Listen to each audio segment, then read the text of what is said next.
दूसरी बड़ी खबर यह है कि सुशांत के घर पहुंची है सीबीआई की टीम। ने अरेस्ट किया है उससे बड़ा क्लियर होता है, बड़ा स्पष्ट होता है कि मुंबई पुलिस क्या क्या चीज छुपाना चाह रही थी। इस एनसीबी के अरेस्ट से ये एक ड्रग एंगल भी निकल के आया है जो कि परिवार को उसके बारे में पता भी नहीं था और एफआईआर में इसके बारे में कोई जिक्र भी नहीं है। तो इसलिए जो हम शुरू से हमारा जो कहना है कि मुंबई पुलिस का इसमें रवैया बहुत ही संदेहपूर्ण है, वो स्पष्ट हो जाता है कि बहुत से ऐसे एंगल थे जो वो छुपाना चाह रहे थे और क्या क्या छुपाना चाह रहे थे धीरे धीरे जैसे इन्वेस्टिगेशन होगा पता चलेगा। एक और डिस्टर्बिंग ट्रेंड में देख रहा हूं इधर कि कुछ सुशांत के so called doctors TV channel पे बैठ के उनका मेंटल हेल्थ डिस्कस कर रहे हैं। उसमें दो तीन बातें बहुत अहम हैं।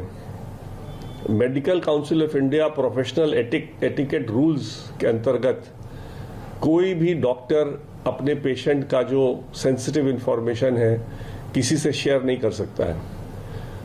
सुशांत चूंकि अब एविडेंस एक्ट में भी कोई इस तरह का इंफॉर्मेशन कोई प्रोफेशनल शेयर नहीं कर सकता है।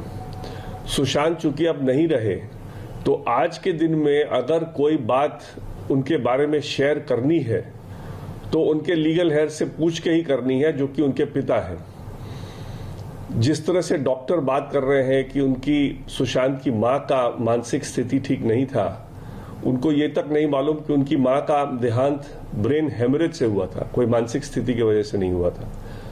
और जिस तरह की बातें अब आ रही हैं मीडिया में, तो डॉक्टरों को एक कैविएट ये भी देना चाहिए बोलने के पहले कि अगर सुशांत को कोई ड्रग इंड्यूस दिया जा रहा था उनके मर्जी के बिना उनके मर्जी के, तो उनकी जानकारी उनको थी कि नहीं थी। क्योंकि कोई भी इलाज किसी का अगर गलत प्रमाण पे करता है कि पहले तो उनकी मां की मानसिक स्थिति ठीक नहीं थी, ये प्रमाण पे या इस प्रमाण पे कि जो पेशेंट है खुद ही उसको पहले से ड्रग उसके बिना जानकारी के दिया गया है, उस प्रमाण पे तो क्या इलाज उसका सही हो सकता है या नहीं हो सकता है। तो मेरा ये बड़ा स्पष्ट कहना है कि कोई भी डॉक्टर जो अपने आप को क्लेम करते हैं कि उन्होंने सुशांत का इलाज किया है, मीडिया से बात करने के पहले सुशांत की मेडिकल हिस्ट्री उनके परिवार से पहले डिस्कस कर लें और परिवार से अगर डिस्कस करने के बाद अगर परिवार से अनुमति मिले तभी उनको इजाजत है उनके मेडिकल हिस्ट्री के बारे में बात करने की। जो ये रिया ने एक एलिगेशन लगाया था कि जब वो एक कोई पेंटिंग देखे वहां पे गोया की इटली में, तो उसके बाद से उनकी मानसिक स्थिति खराब हो गई। हमारे ऑफिस ने चेक किया है, ऐसी कोई पेंटिंग उस होटल में है ही नहीं, पहली बात। दूसरी बात कि अगर वो पेंटिंग जो कह भी रही है वो हो भी, तो वो एक आदमी सैटर्न अपने बच्चों को खा रहा है और उस सैटर्न के बच्चे के खाने का कोई उसका कोई मेडिकल इफेक्ट नहीं है आज के दिन में। खास कर कि अगर वो पेंटिंग उसने अगर देखी थी अक्टूबर में, तो उसका कोई भी इससे जो भी हुआ जून में उससे कोई लिंक नहीं बैठता है।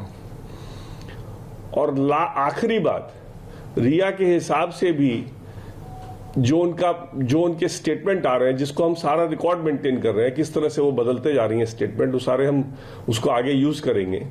लेकिन जिस तरह से उनके स्टेटमेंट आ रहे हैं, उनके हिसाब से भी सुशांत की मानसिक स्थिति पहली बार खराब अक्टूबर में ही हुई।